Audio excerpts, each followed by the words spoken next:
Hello everyone, Miriam here. Welcome back to the channel and to another episode of the monthly favorite series for the month of August this time, where we're going to talk about two things, a book and a YouTube channel. So let's dive right in. First, The Psychology of Money, Timeless Lessons on Wealth, Greed and Happiness by Housel. It's an investment slash financial management book, but not the boring kind, I can assure you. The title was faithful to the body of the book, so it was more psychology and not that technical. But again, just enough for you to look up those unfamiliar terms if you're a novice like me and you're trying to learn about the world of stocks and investments. There's this thing I liked about this book, and I actually already wrote about this in the Sunday Pickup, which is the newsletter I send every week.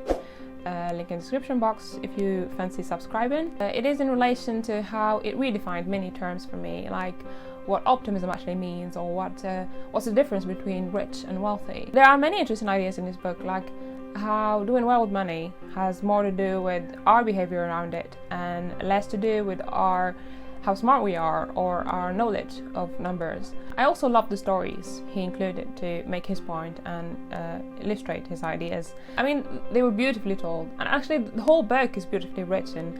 I mean, it was a real page turner for a book of this kind. Yeah, overall, great book. I highly recommend it. I didn't do a quote. We always do quotes. Let's do a quote.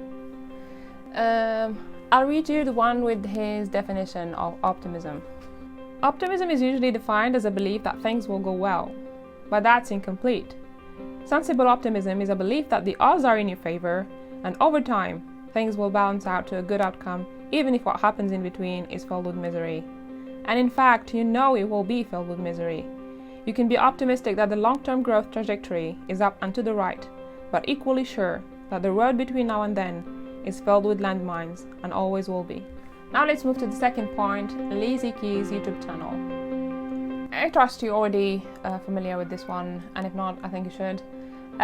It's already a huge one with 16 million subscribers so far, and the videos make millions of views each time. Li is a Chinese vlogger. She makes preparation videos of food and handicrafts using traditional Chinese techniques. I discovered it a long time ago, but I sort of revisited her content this month with my family. Almost each night we would watch her videos, and I love seeing my parents react to her traditional methods and with the special old tools, and they would compare it to what we have in our culture and how similar it is sometimes. I just love how universal her content is, really.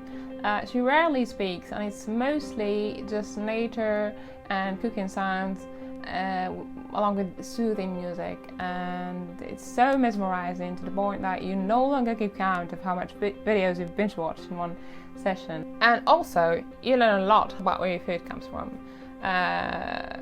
For me, for example, I didn't know pineapples grew in the ground. I always thought there was some kind of tree, I just haven't seen a photo of it yet. But no, in the ground. And guess what else? Peanuts do too. I mean, it was mind-blowing, for me at least. We've reached the end of this video. I'm pretty much aware of the whole in this series. I mean, there isn't a June, nor a July's, not even a June/July's favorites. I had a bit of a dry spell there, so let's just move on with our lives. And yeah, anyways, hope you've enjoyed this one. Please leave a like if you happen to have enjoyed it, and don't forget to hit that subscribe button if you haven't already. Thanks a lot for watching. Catch you next time. Bye.